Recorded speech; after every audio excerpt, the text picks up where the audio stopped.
예수 그리스도 이름으로 하나님의 말씀 전하도록 하겠습니다. 자, 우리 다 같이 말씀 마태복음 20장 1절에서 16절까지 있는 말씀 같이 읽어보도록 하겠습니다. 마태복음 20장 1절에서 16절입니다. 자, 우리 같이 읽겠습니다. 시작.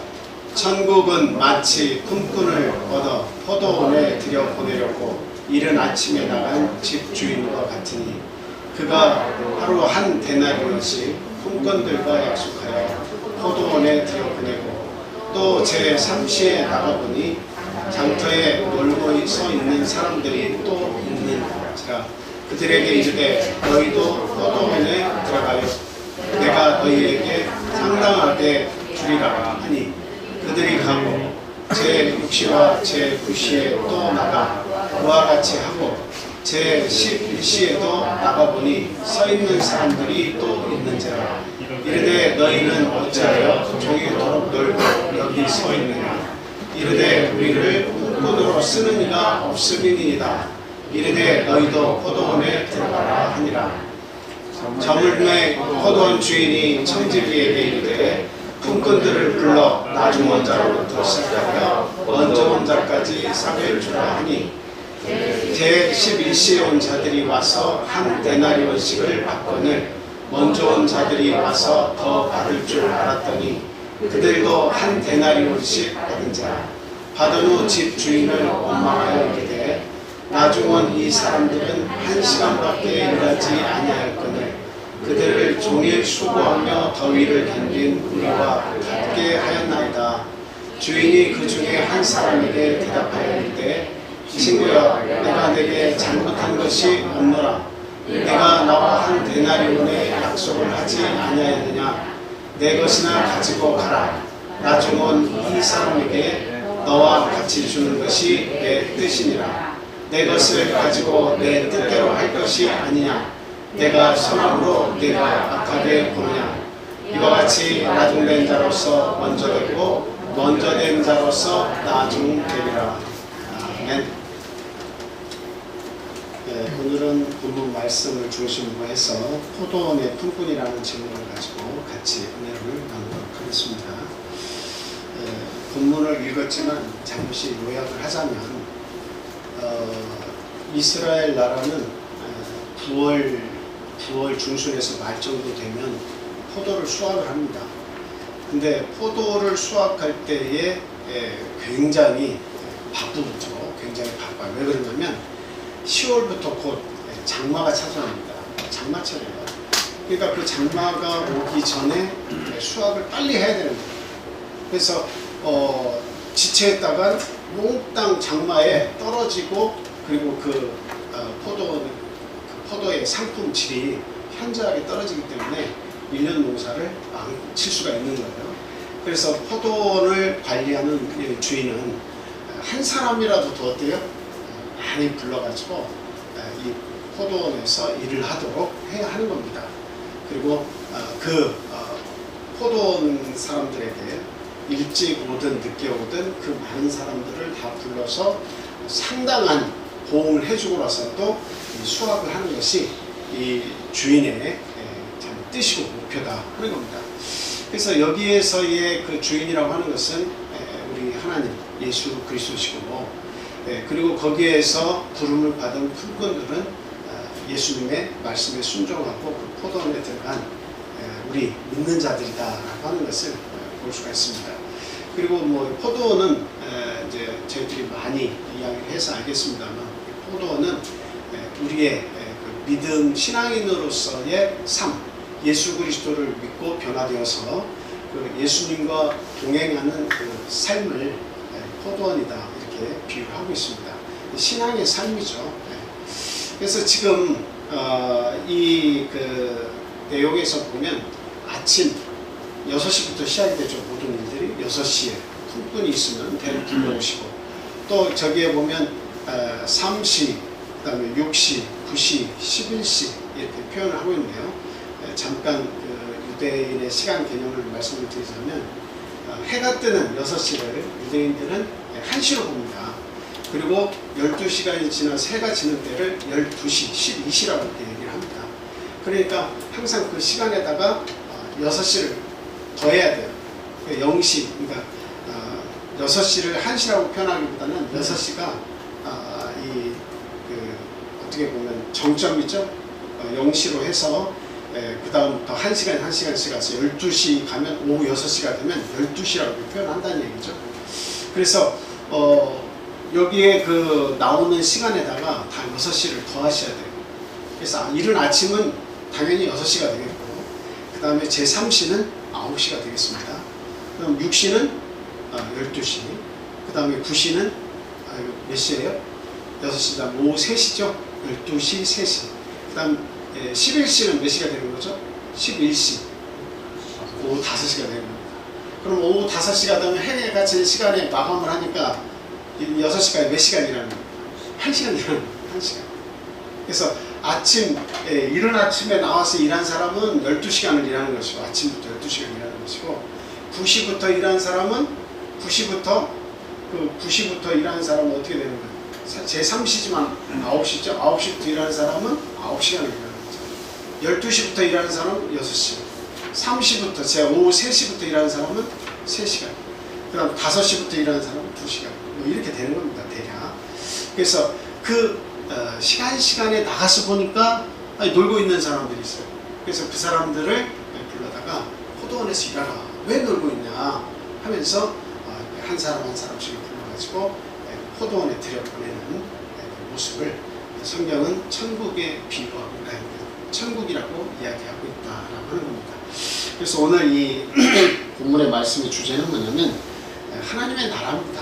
하나님의 나라예요. 하나님의 나라는 과연 무엇과 같으냐, 어떤 것이냐 하는 것을 우리에게 말씀해 주고 있다라고 하는 겁니다. 자, 먼저 첫 번째로 이 말씀을 드리자면 천국에 대한 잘못된 인식이 있다는 겁니다. 천국에 대한 잘못된 인식이 있다는 겁니다. 유대인들의 하나님의 나라에 대한 인식은 무엇이냐면 정치적인 요소가 굉장히 많이 가미되어 있어요. 그리고 물질적인 요소가 많이 가미되어 있습니다. 그 말이 뭐냐면 지금 로마의 치하에 있죠. 로마에 복속돼 있어요. 그러니까 자유가 많이 통제되겠죠.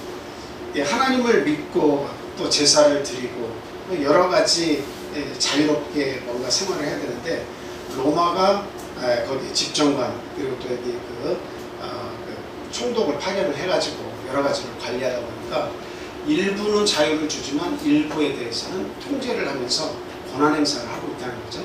그러니까 정치적으로 결코 자유롭지 못하다는 겁니다. 그러니까 그런 속에서 절대자인 하나님을 우리가 섬기는데, 메시아가 오시면 그 하나님의 나라를 만들어 주실 것인데, 그 하나님의 나라는 어떤 나라일 것인가 그들이 생각을 하니까 그 개념 속에서는 정치적인 모든 압박과 고통 속에서 우리를 해방시켜 주는 것, 이것을 하나님의 나라라고 이렇게 생각하는 그러한 인식이 있습니다. 그리고 이제 또 한 가지의 그 인식은 무엇이냐면 물질적인 부분인데, 지금 그 세금을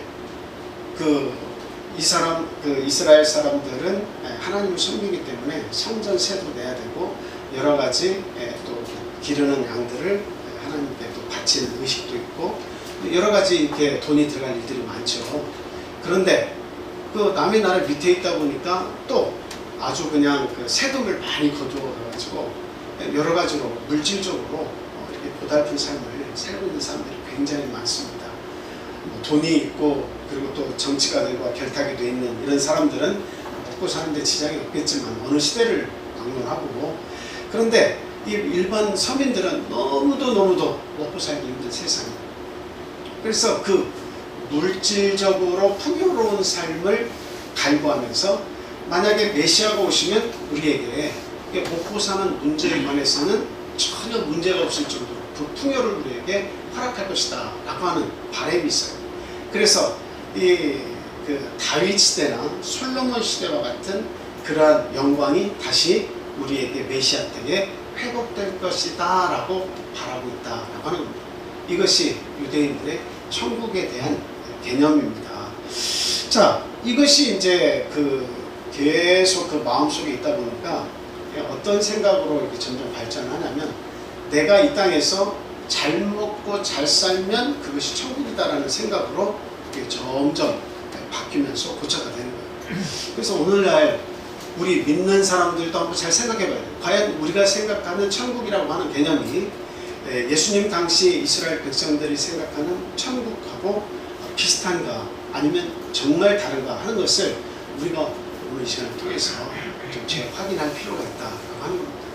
우리가 예수를 믿으면 잘 먹고 잘 살게 돼라고 하는 그런 인식들이 우리에게 있습니다. 예수 잘 믿으면 다 성공한다라고 하는 그런 어떤 바람이 있죠. 그런데 우리가 잘 알아야 되는 것은, 예수님께서 말씀하시는 천국의 개념은 이런 물질적인 것, 정치적인 것, 사회적인 것, 국가적인 것이 사실은 아니라는 말씀입니다. 그러니까 우리가 종종 많이 마음속에서 참 고통을 호소하면서, 나는 예수님을 잘 믿었는데 왜 나에게 이런 골치 아픈 일이, 이런 안 좋은 일이 나에게 생기는 것인가 하고 상처를 받고 예수 믿다가도 믿음을 떠나는 경우가 많이 있잖아요. 그것은 우리의 그 마음속에 하나님의 나라에 대한 개념이 올바로 잘 잡고 있지 못하기 때문이다, 이렇게 말씀을 드릴 수가 있어요. 그래서 내가 생각하는 이 땅에서 이루어지는 천국은 물질적인 풍요가 나에게 와야 돼 라고 생각한다면, 이게 성경하고 일치되지 않는 부분이 너무 많습니다. 여러분들이 부자와 나사로 이야기를 잘 알고 계시지만, 거기에 보면 나사로와 같은 사람이 나중에 아브라함 품에 안기죠. 그리고 이 성경에서 보면 많은 부자들이 이렇게 나오는데 실망하고 돌아가는 부자 청년의 이야기도 나오죠. 그리고 막 소득이 소출이 풍성해가지고 복간을 들려가지고 내 영혼아 편안히 쉬자 이렇게 했을 때, 오늘 밤 내 영혼을 취한다 치자, 네가 모은 모든 것이 누구의 것이 되겠느냐 이렇게 얘기하실 때도 보면 결국 이렇게 부유한 것이 곧 천국이다 라고 말하고 있지 않다는 거예요. 그래서 예수님께서 말씀하신 천국은 어떤 천국을 얘기하냐, 물질적이고 국가적이고 사회적이고 정치적이고 군사적이고 어떤 안전과 평안이 보장되는 곳에서만 이루어지는 그런 천국이 결국 아니라는 거예요. 천국은 어떤 천국이에요? 마음속에 하나님을 모심을 통해서, 내가 하나님을 알고 있음을 통해서 내 마음 가운데 오는 화평, 평안, 기쁨, 만족, 그것이 예수님, 우리 하나님께서 말씀하시는 천국이다라고 하는 거예요. 그래서 그 천국은 절대 물질적이지 않으며 영적이다라고 하는 것을 우리가 아셔야 되겠습니다. 그래서 제자들에게 예수님께서 먹는 것에 관해서 말씀하실 때도 그랬죠. 예수님께서 지금 시장하신가 보다, 너에게 먹을 것이 얼마나 있느냐 물어보시니까 예수님께서 시장하신가 보다, 우리가 먹을 것을 마을에 가서 가져오겠습니다. 그랬더니 예수님께서 하신 말씀이 뭐예요? 나에게는 먹을 양식이 따로 있다 라고 얘기하셨죠.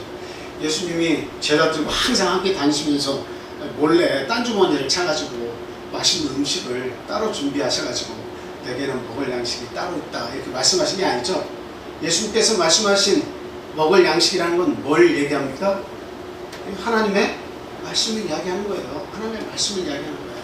그래서 우리가 떡으로만 살 것이 아니라 하나님의 입으로 나오는 모든 말씀으로 살 것이다 라고 하는 것처럼, 그 하나님의 말씀, 나를 향하신 계획, 이것이 그 예수님의 양식이었다고 말씀하시는 걸 봐서, 우리가 생각하는 이 땅에서의 물질, 풍부하게 먹는 것, 입을 것, 마실 것, 그리고 또 우리가 자는 것, 뭐 이런 것들이 제공이 된다고 해서 그것이 꼭 예수님이 말씀하신 천국이다 이렇게 말씀할 수 없다라고 하는 것입니다.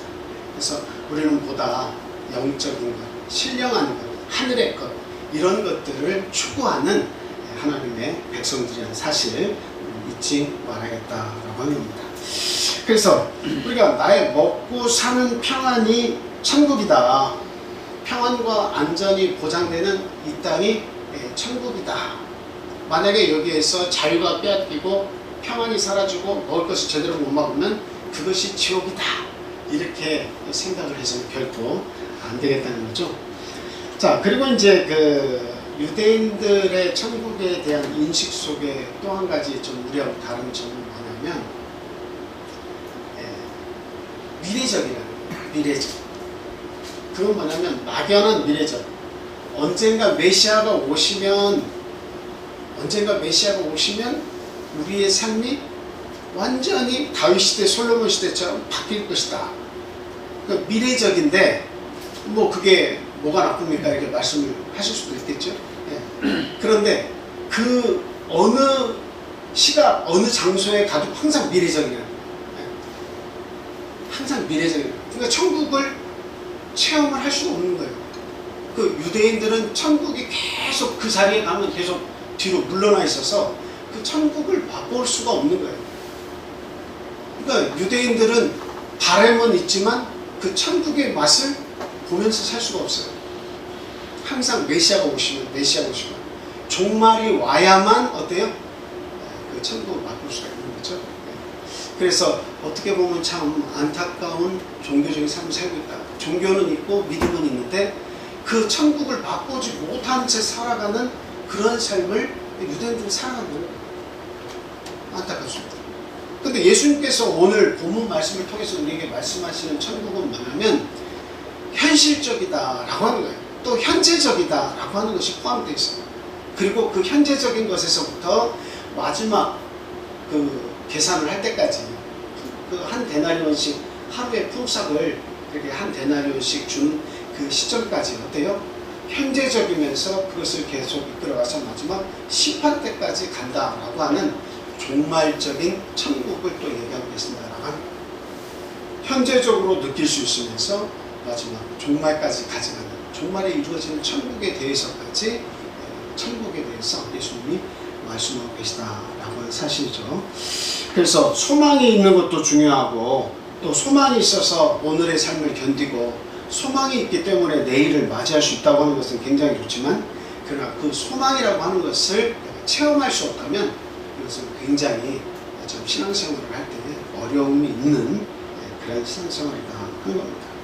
그래서 예수님은 오늘 본문 말씀을 통해서 비유적으로 천국 말씀을 하실 때에 결코 육적이지 않다. 하나님의 나라는 육적이지 않다라고 하는 거예요. 가난과 부유함도 하나님께서 주시는 것은 사실이지만 그 가난과 부유함을 통해서 천국과 지옥이 나눠지는 것은 결코 아니다. 가난하면서도 천국의 삶을 누리는 사람이 있고 부유하면서도 지옥의 삶을 누리는 사람도 있다. 그러니까 천국의 삶을 누리는 부자도 있고 가난한 자도 있고 지옥의 삶을 누리는 부자도 있고 가난한 자도 있다 라고 하는 말씀입니다. 예수님께서 이 땅에 오실 때 하신 말씀 중에 하나가 천국이 가까웠느니라 이 말씀을 하셨죠. 천국이 가까웠다. 누구를 두고 하신 말씀이에요? 당신을 두고 하신 말씀이에요. 내가 너에게 가까이 와서 너에게 말을 하는데 천국이 여기 있고 저기 있고 멀리 있는 것이 아니라 내가 있는 곳이 천국이다 라고 말씀하신 거예요. 그래서 천국이 가까웠느니라 할 때는 예수 그리스도께서 내가 곧 너에게 들어가겠다라고 하는 말씀이죠. 나의 생각과 나의 사상과 내가 말하는 모든 것이 네 속에 거하면 네가 천국 속에 있는 것이다 라고 하는 거예요. 그러나 아무리 예수님께서 말씀하셔도 그 말씀이 그 마음 가운데 거하지 못하면 그 사람은 결코 어디에 있는 것이 아니에요? 천국에 있는 것이 아니다. 그래서 이 천국을 예수님께서는 포도원이다 이렇게 비유해서 말씀을 하고 계신 것이다 하는 겁니다. 과연 저와 여러분들은 신앙생활을 하면서 내가 지금 천국 속에서 살고 있는가, 천국을 맛보면서 살고 있는가, 하나님이 만들어주신 하나님의 그 포도원, 하나님의 일터에서 기쁨을 누리며 감사함으로 하고 있는가, 아니면 그냥 이 세상이라고 하는 물질적이고 어떤 그 육신적인 이 세상에서만 내가 뿌리를 두고 내가 죽을 때까지 열심히 살아야겠다 이렇게 하고 사는 건지 우리 한번 잘 생각해 보시기 바랍니다. 여러분의 삶은 똑같이 이 세상에 우리에게 펼쳐졌지만 믿음을 받아들이고 하나님을 내 안에 주인으로 모시고 사는 자들에게 있어서의 이 모든 세상은 뭡니까? 하나님의 포도원이에요. 내 것이라고 말할 수 있는 것이 아무것도 없어요. 청지기 정신을 가지고 나에게 주신 모든 것을 가지고 어떻게 해야 돼요? 이 포도원에서 열심히 살아도 되는 겁니다.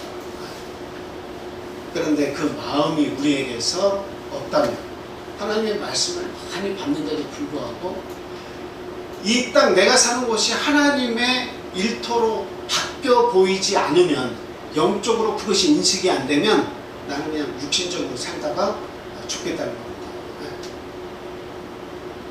그래서 과연 오늘 우리에게 주시는 이 예수님의 말씀, 이것을 내가 어떻게 받아야 되느냐, 굉장히 중요한 문제예요.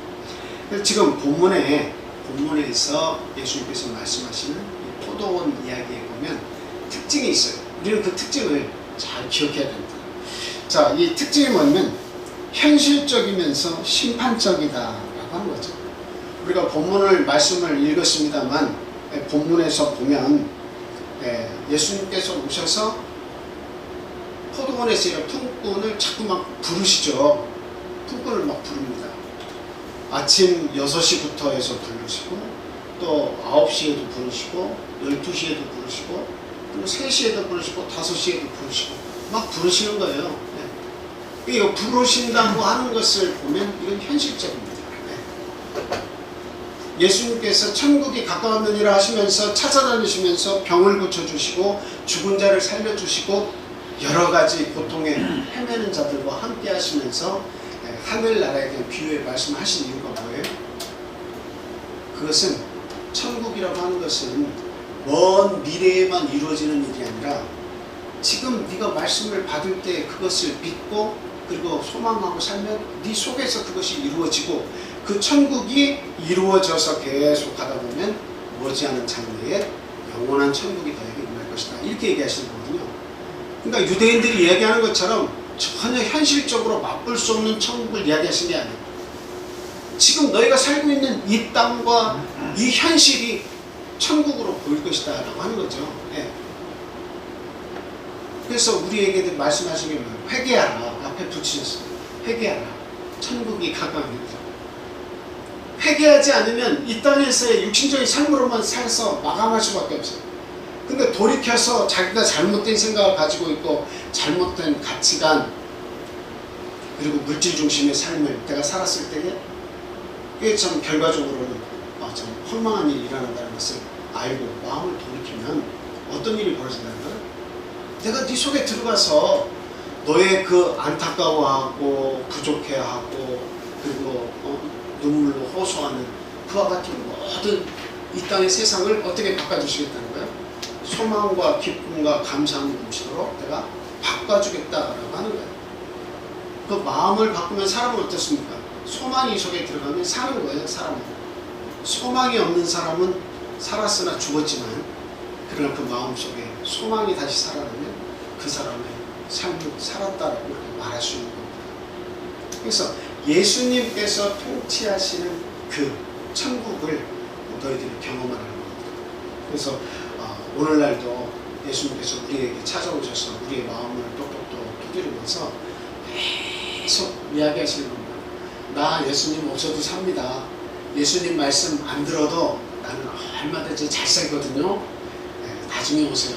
나중에 오세요. 우리가 이렇게 밀어낼지라도 예수님께서 사랑이 많으셔서 끊임없이 우리에게 찾아오셔서 마음 문을 열고 나를 받아들여라. 너와 내가 더불어서 먹고 마시길 내가 원한다. 너는 나로 더불어서 먹고 나는 너로 더불어서 먹고 마시자. 그것이 너에게 가장 큰 기쁨이고 즐거움이 아니냐. 예수님은 계속 이 세상의 물질적인 천국을 요구하는 우리들의 마음속에 찾아와서 천국은 영적인 것이다 라고 이야기하는 거예요. 그러면서 회개하라고 하면서 우리의 모든 죄와 사망의 굴레를 다 어떻게 하시겠다는 거예요? 없이 해주시겠다라고 하는 거예요. 우리 예수님이 오셔서 우리가 원하는 천국, 야 내가 정치적으로 이 나라를 통일시켜줄게. 야 열심당인 시몬 너를 비롯해서 칼을 들고 우리 모두가 다 모여가지고 우리 독립운동을 한번 해보자. 나에 있는 모든 능력을 총동원해서 우리 이스라엘 이 나라를 로마로부터 독립시켜보자. 만약에 예수님께서 생각하시는 그 나라가 정치적인 나라였다면 얼마든지 예수님께서 앞장서가지고 어떻게 해요? 사람들을 모아가지고 3,000명, 5,000명, 7,000명 다 모으셔가지고 뭐 하셨겠어요? 독립운동 하시지.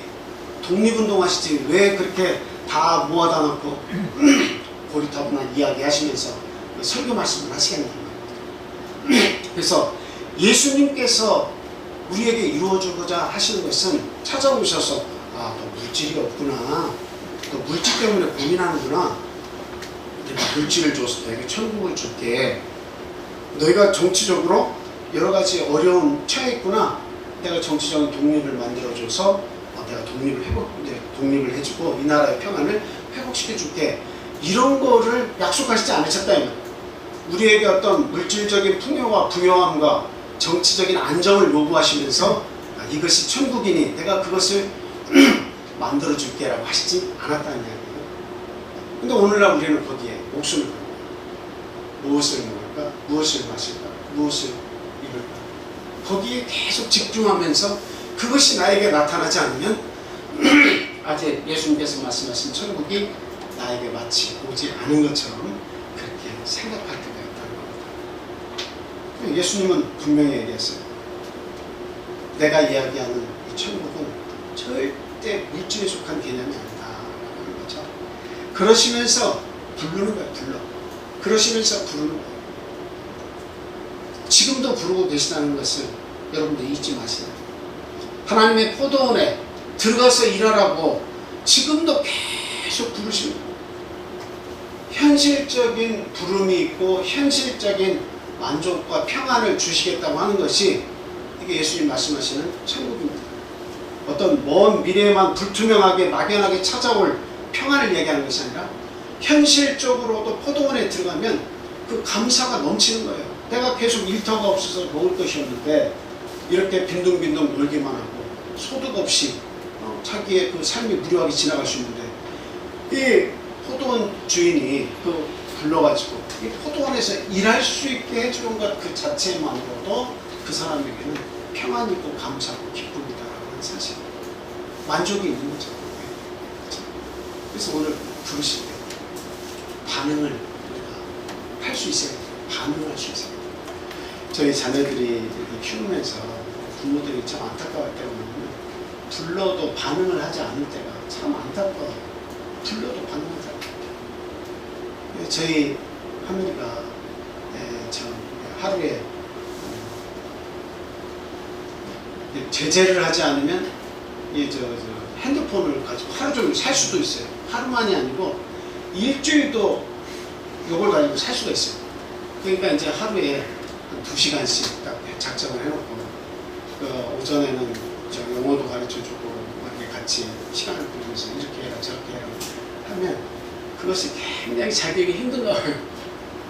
애들하고 인터넷상에서 만나가지고 막 전화를 하다가 막 게임을 하면서 전화를 하나를 켜놓고 통화를 하면서 게임을 같이 하는 거예요. 같이 들어와서도 게임. 근데 그거를 못하게 하고 하루에 2시간만 하게 하니 얼마나 지지병이 나겠습니까? 그러니까 틈만 나면 아빠를 속이고 어딘가에 들어가서 뭘 하다가 제가 문을 열고 나면 깜짝깜짝 놀라면서 저 핸드폰 안 했거든요. 이 말이 먼저 나오는 거예요. 그러니까 거기에 마음을 빼앗겨 있어요. 그게 하나의 나라예요. 만약에 이것을 제재하지 않으면 계속 커서도 우리 하늘이는 그게 자기에게 천국인 것처럼 가장 좋은 세상처럼 먹여지면서 그냥 먹고 마시는 거 당연히 해결되는 거 어때요? 이 속에 들어가가지고 이 속에서 그냥 높은 점수를 내고 여기서 기쁨을 찾고 이 속에 자기의 만족이 있으니까 이것이 자기의 나라가 되는 거예요. 그러니까 감각이 떨어지는 거죠. 그래서 제가 하늘아라고 부르면 바로 옆에서 하늘아 4번, 5번, 6번을 해도 절대 못 들어요. 빠져가지고. 그래서 제가 하늘아 이렇게 얘기하면 깜짝 놀라서 저 부르셨어요? 이렇게 얘기해요. 우리의 신앙도 마찬가지예요. 내가 믿는다고는 말하지만 내가 섬기는 나라가 이 세상에 있을 수 있다는 거예요. 하늘이가 제 아들이 아닌 게 아니잖아요. 아들이지만 딴 나라에 가서 살 수가 있는 거예요. 몸은 같이 붙어있지만 딴 나라에 가서 살 수 있는 거예요. 반응이 없을 수 있어요. 하나님의 말씀을 여러분에게 이렇게 비유의 말씀을 드리는데도 불구하고 내가 섬기는 나라, 내가 만족하는 나라, 내가 기뻐하는 나라가 각자가 다 다를 수 있다고 하는 것을 유념하시기 바랍니다. 과연 내가 기쁘고 감사함이 넘치고 만족하는 그런 나라가 어디에 있는지, 내가 예수님을 믿고 나서도 그 나라가 이 땅의 물질적인 것, 명예적인 것, 권세적인 것, 먹고 마시는 것에 있다면 그건 아직도 참 어린아이 신앙에 불과하다라고 하는 것을 우리가 알아야 되겠습니다. 우리가 추구하는 하나님의 포도원은 바로 하나님의 일을 하는 이 나라, 또 이 장소, 또 아무리 열악한 환경과 고통 속에서도 우리가 친히 내 몸으로 부딪히면서 이렇게 얻을 수 있는 그런 나라라고 하는 사실, 미래 지향적이지만은 않다. 현실적으로 내가 하나님의 일을 하면서 느낄 수 있는 나라가 하나님의 나라라는 것 우리가 꼭 알아야 되겠습니다. 자, 그래서 여기에서 이렇게 보면 현실적이다라고 말씀하고 있는데, 참 우리가 한 가지 참 재미있는 부분이 있어요. 뭐냐면 예수님께서 포도원에 들어서 일하라고는 하는데 거기에 들어가서 얼마만큼 열심히 해서 포도를 많이 땄는지 그 얘기를 안 하고 있어요. 얼마나 능률적으로 일하는지 그런 얘기를 안 하고 있어요. 어떤 얘기만 하고 있어요? 그냥 들어가서, 그게 작은 일이든 큰 일이든 할 것 없이 이 포도원에 들어가서 일하는 것만 명하고 계시지, 누가 얼마만큼 막 땀 흘려서 이만큼 수확을 했는지, 이만큼 수확을 했는지, 큰 일을 했는지 작은 일을 했는지 그거에 대해서는 전혀 말씀하고 있지 않다는 겁니다. 그러니까 중요한 사실은 뭐예요? 포도원에 들어가서 일하는 것이 중요한 것이지, 내가 막 큰 성과를 거둬서 일하는 것만이 하나님의 어떤 한 데나리온 그걸 받는 것은 아니다라고 하는 거예요. 그러니까 작은 일을 하더라도 어때요? 아주 작은 일에 충성을 하더라도 작은 일을 하면 그 일로 하나님 만족하시는 거예요. 막 내게 어떤 큰 물질과 나에게 큰 재능이 있어가지고 그거를 기부할 때만 하나님께서 잘했다 이렇게 얘기하시는 것이 아니라, 작은 일에도 내가 최선을 다해서 내 힘껏 하면 하나님은 착하고 충성된 종아, 네가 작은 일에 충성하였으면 내 큰 기쁨에 참여하게 되리라, 이렇게 말씀하신다는 거죠. 우리가 얼마나 감사합니까? 정말 얼마나 감사합니까? 그리고 또 하나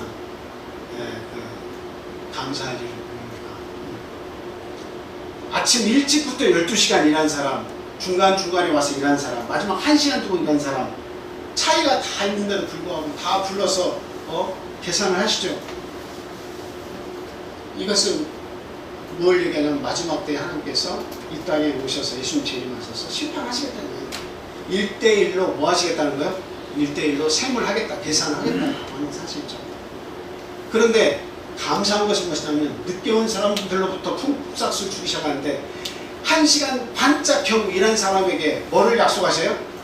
한 데나리온. 그때 한 데나리온은 것은 장정 한 사람의 품값을 얘기합니다. 오늘날로 이야기하면 가격이 상당히 올라서 10만원 되고 15만원 되고, 어떤 사람들은 하루에 큰 액수를 벌기도 한다고 합니다. 어찌됐든 오늘날 이야기하면 8만원, 10만원, 하루 12시간 일하면 만원씩 해도 12만원 아니겠습니까? 근데 오늘 6시부터 6시까지 일한 사람은 12만원 받겠죠. 근데 지금 1시간 일한 사람에게 12만원을 약속하고 그것을 이렇게 주시는 거예요. 그리고 조금 더 많이 일한 사람들, 마지막 12시간 일한 사람까지 다 품값을 주는데 다 12만원씩 주는 거예요. 하루 한 품값 한 데나리온씩을 다 주는 거예요. 여러분, 누가 제일 행복하겠어요? 누가 제일 행복하겠어요? 이은영 집사님, 누가 제일 행복하겠어요? 1시간 일하고 12만원 받는 사람이 제일 행복하겠죠? 그럼 오늘 이 자리에서 가장 행복하다고 보여지는 분이 누굴까요? 승현입니다. 우리 승현이 가족은 아직 믿음을 그렇게 오랜 세월 믿음을 생활을 해서 내가 하나님 좋아서 하나님 안에서 구원받은 것이 행복해서 내 미래를 맡기고 소망 가운데 사는 것, 이런 삶이 계속 이어지지 못했어요. 근데 우리 승현이는 뭐 이렇게 많은 것을 알지는 못해도 교회 오는 것이 좋아요. 하나님께서 부르셔서 그 소망 가운데 부름이 있어서 오는 거예요. 하나님의 부르심 계획되어 있는 거예요. 그 속에 들어와서 이것을 감사함과 기쁨으로 와서 지금 믿음을 지금 출발했어요. 어떻게 보면 우리하고 계산했을 때 우리는 10년 전에도 믿었고 7년 전에도 믿었고 5년 전에도 믿었습니다. 근데 가장 늦게 믿음이 출발했어요. 그러나 하나님께서 보실 때는 다 똑같이 12만 원씩 주신다는 거예요. 한 데나리온씩의 그 기쁨과 그 일한 대로 대가를 다 지금 주시겠다는 약속을 하셨다는 거예요. 그러면서 저 말씀의 마지막에 보니까 뭐라고 되어 있습니까? 이와 같이 천국은 나중된 자로서 먼저 되고 먼저 된 자로서 나중될 수도 있다라고 하는 거예요. 그에 관한 예가 있는데 여러분, 가장 하나님의 포도원에서 적은 시간이라고, 그리고 가장 비율적으로 보면 큰 한 데나리온을 받은 사람이 있습니다. 누구죠? 네? 네, 십자가의 감독입니다. 일한 시간이 불과 1시간 돼야 안 돼요. 1시간도 안 돼요. 하나님을 알고, 예수 그리스도가 하나님을 알고 당신의 나라가 임하시면 나를 좀 꼭 기억해 주십시오 한 그 짤막한 시간 동안 예수님을 인식한 거예요. 그런데 그 사람에게도 예수님께서 이 비유의 말씀을 치자면 얼마만큼을 주신 거예요? 똑같이 한 데나리온을 주신 거예요. 그런데 또 예수님과 오랜 시간을 함께 일하면서 그 한 데나리온 품값을 받지 못한 사람이 있다. 누구죠? 가룟유다예요. 예수님께서 당신의 그 하늘나라 사업을 하시려고 12제자를 다 아주 그냥 심혈을 기울여서 뽑으셔가지고 시작을 했는데, 그때부터 함께한 제자였는데 예수님이 십자가에 달려 돌아가실 그 순간까지 이렇게 보니까 정말로 제자로서 열심히 일한 것 같았는데 결과적으로는 품값을 받지 못하고 세상을 떠나갔어요. 참 이런 안타까운 이야기가 있습니다. 오늘 이야기는 멀리 유대에서만 해당되는 이야기가 아닙니다. 오늘 저와 여러분들에게서 이루어지는 일들이라는 거죠. 그래서 지금 포도원의 이 비유의 말씀은 현실적으로 지금 우리 가운데 거하고 있고, 그리고 그 심판을 향해서 우리가 함께 가고 있다. 우리 믿음의 삶 속에서 이루어지고 있다고 하는 건 우리가 분명히 알아야 되겠다라고 하는 겁니다. 자, 이 세상에서 그 사람들이 일할 때는 그 사람의 됨됨이, 성실성, 효율적으로 일을 하느냐, 지혜가 있느냐 없느냐, 이런 것들을 잘 봐뒀다가 인사고과에 반영을 합니다. 저 사람은 참 부지런한 사람, 저 사람은 능력 있는 사람, 저 사람은 참 지혜가 있는 사람, 저 사람은 인격이 된 사람, 이런 것들을 인사고과에 다 반영해서 승진을 시켜주게 되겠죠. 근데 예수님은 그거 안 보신 거예요. 저 사람이 능력이 있냐 없냐, 달란트가 있냐 없냐, 부족하든 많든 부유하든 가난하든 지식이 있든 지식이 없든 뭐 그거와 전혀 무관하게 하나님께서 부르신다고 사실. 그러니까 나중된 자로서 먼저 될 수 있다고 하는 사실들에 대해서 우리가 심각히 고민을 하고, 신앙이 먼저 됐다고 해서 내가 다 옳은 것이고 내가 어떤 좋은 위치를 선점한 것이다라고 생각해서는 안 된다라고 합니다. 그래서 일단 하나님께서 부르셨기 때문에 우리는 포도원에 들어가서 일단 일부터 해야 한다라고 하는 거죠. 하나님의 사람이 되면 이 세상의 모든 배경을 하나님의 나라라고 생각하고, 아무리 불편하고 어려워도 그 모든 받아들이는 세상을 감사함으로, 기쁨으로 그것을 극복하고 이겨내야 돼요. 그럼 하나님께서 그 마음 가운데 평안을 주십니다. 진짜 천국을 주시는 거죠. 그 천국을 맛볼 때까지 우리는 열심히 신앙생활 해야 됩니다. 예수님이 정말 내 안에서 주인이 돼서 주님이 우리를 위로해 주시고 주님께서 우리의 마음에 강건함을 주셔야 살아나는 거지, 세상에 돈이 많이 있는 사람도 자살 다 하더라고요. 그죠? 자살 다 하고. 그 많은 것을 가지고 행복할 줄 알았더니 그냥 행복한 것을 돈으로 살려고 해도 사지 못하는 지경에 이르니까 많은 재산을 두고도 그냥 세상을 떠나가는 거예요. 천국이 오지 않는 거예요. 마음이 허황되고 그러니까 결국 가지면서도 천국을 맛보지 못하고 죽는 겁니다. 그래서 저와 여러분들은 이 땅에 육신적인 눈으로 보는 이 세상의 천국이 아니라 하나님이 내 마음 가운데 오셔서 통치하시고 하나님이 나에게 말씀을 주실 때 그것이 진정한 하나님의 포도원이다 라고 하는 것을 우리는 알아야 되겠다라고 하는 겁니다. 자, 그래서 이제 마지막 때 이제 하나님께서 이런 심판을 하시겠다고 하는 그런 말씀이죠. 근데 여기에 이제 그 특징이 또 한 가지가 나타나는데요. 그 특징 중에 하나가 또 무엇이냐면 과거에 중점을 두지 않다. 과거에 중점을 두지 않다. 이거는 굉장히 은혜로운 내용입니다. 과거를 탓하지 아니하시는 우리 하나님. 지금 포도원에서 일을 하라고 막 부르시는데 너 과거에 너 왜 이랬니? 아침 6시 일어나면서부터 오후 5시가 될 때까지 일할 시간이 1시간밖에 없는데 너는 그 많은 시간 동안 도대체 뭔 일을 하고 어떻게 살았니? 라고 추궁하고 계시거나 그 죄에 대해서 묻지 않으신다. 오직 예수님의 마음은 뭐예요? 그냥 구원에 급급하신 거예요. 그럼 마지막 때가 다가오니까 어떻게 해서든 회개하고 들어가서 일을 하라는 거예요. 그것이 단 30분 남았을지라도 10분 남았을지라도 1분 남았을지라도 예수님의 마음은 어때요? 포도원 주인의 마음은 또 들어가서 일해요. 1분 후면 멸망이야. 문이 닫히면 일할 수 없는 거야 하고 그냥 계속 구원하고 싶으신 것이 하나님의 나라에서 일하게 하고 싶은 것이 그게 하나님의 뜻이에요.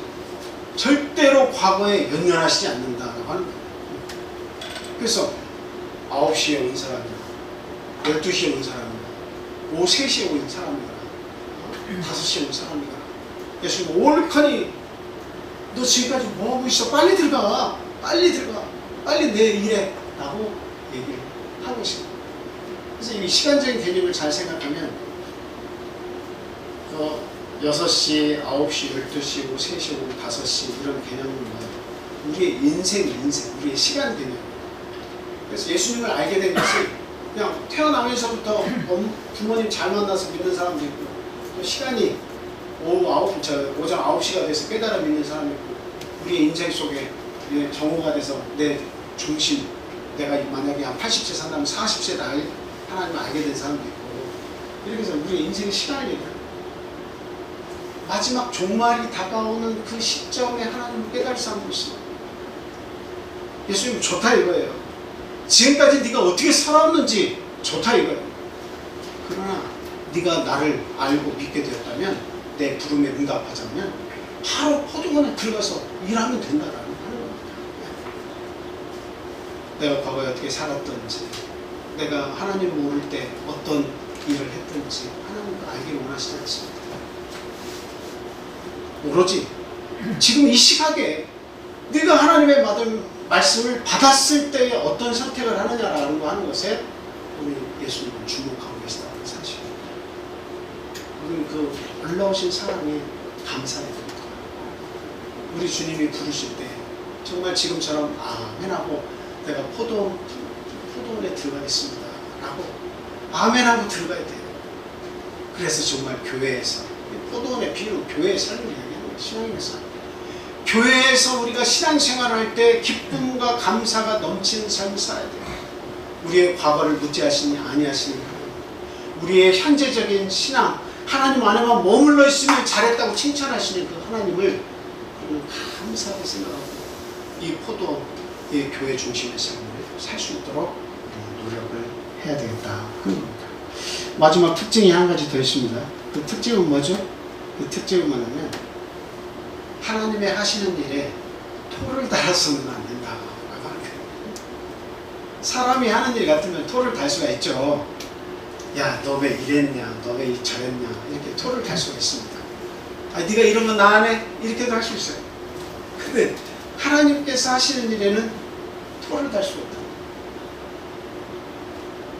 그래서 우리가 성경에 알지만 토기장의 비유를 보시면 그 그릇을 만든 토기장이가 그것을 뗄 수 있는 권한도 있죠. 이렇게 삐뚤삐뚤 만들 수 있는 권한도 있죠. 어떤 것은 금을 담을 수 있는 그릇으로 만들 권한도 있죠. 근데 그 그릇들이 나는 왜 이렇게 만들었어요? 왜 나는 이렇게 못나게 만들었어요? 왜 이제는 나를 빼버리는 거예요? 이렇게 말할 수 있다는 거예요, 없다는 거예요? 절대 그럴 때는 말할 수 없다는 거예요. 그래서 피조물들은 하나님에 대해서 하시는 일에 대해서 그 뜻을 잘 알지 못할 뿐더러 안다고 생각해도 절대로 그 주인에 대해서는 하시는 일에 대해서 뭐라고 말할 수가 없다는 거예요. 그러면서 지금 그 먼저 와서 늦게 와서 일한 사람부터 그 한 데나리온씩 이렇게 다 주는데 마지막에 갈수록 다른 사람들은 어떻게 생각했어요? 야, 1시간 일한 사람도 한 데나리온 하루 품삯을 주는데 난 아침 6시부터 와서 일했으니까 저 사람보다 11시간을 더 일했으니까 내가 한 10데나리온 적어도 10데나리온 9데나리온 받는 거 아니야? 9일치 품삯을 받는다면 얼마나 이게 행복한 일입니까? 너무 기쁨으로 막 가득 차있는데 예수님께서 주시는 것은 너도 열심히 일했구나 하면서 머리를 쓰다듬으면서 너도 한 데나리온 이렇게 주는 거예요. 그러니까 막 큰 것을 기대하고 부풀어 있었는데 결국 한 데나리온 주니까 어떻게 1시간 일한 사람하고 12시간 일한 사람하고 똑같습니까? 11시간이나 차이 나는데 어떻게 이렇게 주실 수가 있어요? 근데 예수님께서 선한 일을 하는 나에게 왜 네가 악한 일을 한다고 하느냐? 내가 너하고 얼마 약속했냐? 그러니까 한 데나리온이죠. 그럼 내가 한 데나리온을 너한테 주면 됐지. 빨리 집에라 돌아가라. 이렇게 말씀하셨어요. 네. 이 표현은 어떤 뜻을 가지고 계신 겁니까? 예수님께서 선한 계획을 가지고 일하셨는데 누구에게 더 많은 혜택과 더 많은 은혜를 베풀었다 해서 상대적으로 왜 저는 이렇습니까? 라고 말할 수 없다 라고 하는 겁니다. 오늘날 여러분들이 누리는 것을 한번 보세요. 이게 다 보면 누리는 것이 있으면 빠지는 것이 있는 거예요. 남들은 더 비참한 곳에서 그냥 살지 못해서 살아간 사람들 많아요. 여러분들 아프리카 주에서 일어나는 일들, 어린아이들 도와주는 일들 보세요. 그래서 하루 굶는 건 그냥 밥 먹듯이 하는 거야. 3일에 한 끼 먹는 그런 삶을 사는 우리가 있는 거야. 제대로 된 물을 못 먹어가지고 그 더러운 물을 흡입해가지고 그냥 우리 어렸을 때도 저도 그랬어요. 머리에 공고시라고 그러는데 이렇게 딱정이가 다 막 앉아가지고 피가 항상 머릿속에 피가 있어요. 그러니까 저도 영양실조로 걸려와서 아주 어려서 그냥 여기저기에 그 딱정이가 막 생겨요. 근데 머리에 제일 많이 딱정이가 생겨요. 그렇게 평생을 지내다가 남들 누리는 수도 못 누리고 부모도 떠나고 엄마도 떠나고 할머니 겨우 일도 못하신 할머니 그 할머니라도 돌아가시면 안 되니까 마지막 꺼져가는 불빛처럼 어떻게 해서든 반일 해주고 뭘 팔러 갔다가 숯도 팔러 갔다가 그 옥수수 반찬도 없어. 항상 옥수수 가루 조금 얻어오면 물 많이 넣어가지고 마시는 게 그게 밥이에요. 그렇게 사는 사람들이 적지 않아요. 오늘날 우리가 누리는 행복이라고 하는 것은 너무 보기 겨운 거예요. 우리가 가진 것도 있고 하나님께서 가져가시는 것도 있습니다. 그러나 항상 가져가시는 것만 하나님 뜻이 아니에요. 하나님께서 그것을 통해서 우리에게 주시고자 하는 것이 가득 있습니다. 우리는 그것을 발견해요. 오늘날 하나님께서 내 귀중한 것을 가져가실 때도 나에게 무엇을 주시는가 라고 하는 것에 주안점을 둬야 돼요. 하나님의 나라가 어떻게 내 속에서 이루어지기를 바라시는가 그것을 우리가 바라야 된다. 그래서 짧게 일했던 많이 일했던 하나님께서 은혜를 베푸신다는 사실을 우리는 참 감사해야 돼요. 무조건 감사해야 돼요. 우리는 종종 볼 때 어떤 사람이 참 막 이렇게 풍요를 누리고 부자가 되고 하는 것을 보면 배가 아파요. 그렇다고 해서 내가 못 먹고 못 사냐? 그게 아니야. 나도 잘 먹고 잘 사는데 상대적으로 상대가 더 급부상하고 잘 살면 괴롭고 안타깝고 복이 없는 것처럼 느껴져요. 어떤 사람들은 일거리만 주면 감사합니다 하고 막 일이 없으니까 일거리만 주면 감사합니다 하고 채용이 돼서 들어가니까 바로 한 달 뒤에 어떤 생각을 해요? 6개월 뒤에 내 월급 인상해 줄 것인가 인상 안 해줄 것인가. 들어오기 전에는 그 생각도 안 했어요. 그냥 일거리만 주시면 감사합니다. 근데 막상 일을 시작하면 우리의 마음속에 욕심이 이렇게 불어서 6개월 뒤에 1년 뒤에 얼마만큼 나에게 보상해 줄 것인가. 자꾸 그 생각만 하는 거죠. 오늘 예수를 믿으면 내가 1년 믿었으면 5년 믿었으면 10년 믿었으면 하나님께서 나에게 어떻게 물질로 보상해 줄 것인가. 그것을 계속 이렇게 여러분들이 천국의 잣대를 대고 보시면 그거 이루어지지 않으면 불편합니다. 하나님이 그렇게 재물로도 주실 수가 있지만 하나님의 기본 개념의 천국은 우리의 마음속에 영적으로 이루어지는 천국을 주시길 원하는 것이지, 우리가 소망한다고 해서 그 물질로만 채워주고 어떤 국가적인 제약에서 구원해 주시고 이것만이 천국이 아니다 라고 하는 사실이에요. 그래서 작은 일에도 감사하고 어떤 환경에서도 감사할 줄 아는 저와 여러분이 되셔야겠다라고 하는 거예요. 자, 요한복음 21장 18절에서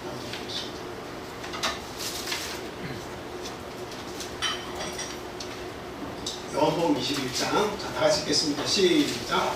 내가 진실로 진실로 내게 이르노니 내가 젊어서는 스스로 띠띠고 원하는 곳으로 다녔거니와 늙어서는 내 팔을 벌리리니 남이 내게 띠띠우고 원하지 아니하는 곳으로 데려가리라.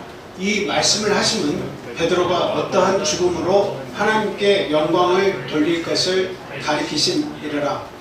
이 말씀을 하시고 베드로에게 이르시되 나를 따르라 하시니 베드로가 돌이켜 예수께서 사랑하시는 그 제자가 따르는 것을 보니 그는 만찬석에서 예수의 품에 의지하여 주님을 파는 자가 누구오니까 묻던 자더라.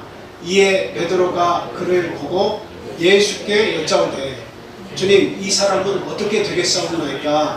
예수께서 이르시되 내가 올 때까지 그를 머물게 하고자 할지라도 내게 무슨 상관이냐? 너는 나를 따르라 하시더라. 이 말씀이 형제들에게 나가서 그 제자는 죽지 아니하겠다 하였으나 예수의 말씀은 그가 죽지 않겠다 하신 것이 아니라 내가 올 때까지 그를 머물게 하고자 할지라도 내게 무슨 상관이냐 하시는 것입니다.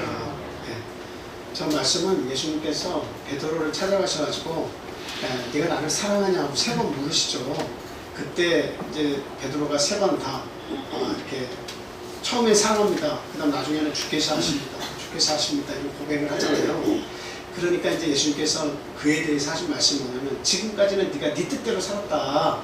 근데 네가 이제 나중에는 팔을 벌릴 것이다. 이 말은 뭐예요? 누군가 옷을 여며줄 때 팔을 올리잖아요. 네가 2팔을 벌리리니 다른 사람이 와서 이렇게 너에게 이렇게 옷을 이렇게 가다듬어 줘가지고 그 사람이 데려가는 대로 네가 가서 살 것이다. 이것은 베드로가 어떤 죽음을 맞이할지에 대한 그 일에 대해서 예수님께서 말씀하신 것이다 이렇게 얘기하고 있습니다. 그러니까 베드로야, 네가 지금까지 네 멋대로 네가 좋아하는 대로 살았지? 근데 이제는 네가 누군가에 의해서 이끌림 당하는 삶을 살 거야. 너는 이런 죽음을 맞이하게 될 거야 라고 말씀하신 겁니다. 그러니까 베드로가 누가 생각이 났어요? 예수님의 곁에서 항상 가까이서 예수님을 모시던 예수님이 총애하는 요한이 생각이 난 겁니다. 그러면서 그 요한에 대해서 물으면서 뭐라고 말씀하신 거예요? 뭐라고 물었습니까? 이 제자는 어떻게 되겠습니까? 그랬더니 예수님께서 내가 다시 올 때까지 내가 그를 내버려 두겠다. 그러니까 이게 제자들에게, 형제들에게 다 나가게 예수님 재림하실 때까지 누구는 안전하게 살아겠다더라. 베드로는 곧 죽임을 당하지만 요한은 그때까지도 이렇게 살아있을 것이다. 이런 얘기를 한 거예요. 그러니까 예수님께서 속으로 말씀하실 때 그거 아닌데 내가 올 때까지 살려두겠다고 말을 했다면 그건 내가 그렇게 하면 그건 내 뜻이지. 그것을 갖다가 네가 이래라 저래라 왈가불가 할 필요가 없다라고 하는 말씀이라는 거예요. 네가 거기에 관심을 가지고 내가 살려두든 죽이든 그게 너와 무슨 상관이냐. 예수님은 지금 그 뜻으로 말씀하시는 거예요. 근데 모든 사람들은 어떻게 받아들인 거예요? 대부분의 사람들은 그냥 현실적으로 그는 살려주고 베드로를 죽겠구나. 가까운 미래에. 이렇게 인식을 하는 겁니다. 근데 예수님은 내가 하겠다는 일에 대해서 왈가불가할 필요가 없다라고 하는 겁니다. 내 의지대로 내 뜻대로 할 뿐이다 라고 말씀하시는 거죠. 그래서 우리 주님은 토기장이시고 저와 여러분들은 그릇들입니다. 하나님께서 어떻게 쓰시든 여러분들을 큰 그릇으로 쓰시든 작게 쓰시든 중요한 건 뭐예요? 거기에 대해서 와이가불가하고 원망하거나 상대방을 비판하거나 아니 저 사람도 천국 가는데 내가 못 가? 율법적인 사람이 되잖아요. 그렇게 이래가지고 천국 가겠어? 남을 비판하거나 율법적인 사람 그 잣대를 대서 우리가 삶을 살아서는 안 되겠습니다. 이건 내 생각대로가 아니라 하나님의 생각대로 이루어지는 일들이 있어요. 아무리 내가 부족하다고 해도 아무리 열심히 없어도 하나님이 선택하셔서 구원하시면 구원받는 거예요. 제일 중요한 것은 오늘 결론적으로 말씀드립니다. 하나님의 포도원에 들어가서 일하시는 저와 여러분 되시기 바랍니다.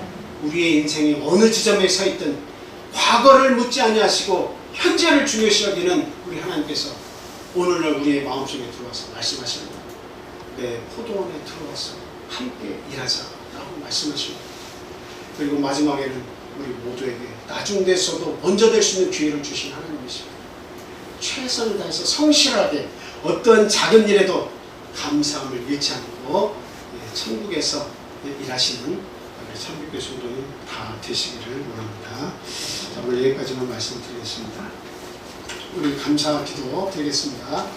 자, 우리 영어로 기도 드릴 때 참 깨달음이 부족하지만 하나님 성령을 제게 허락해 주십시오. 예수 그리스도의 영이 없으면 예수 그리스도의 사람이 아니라 하시지 않습니까?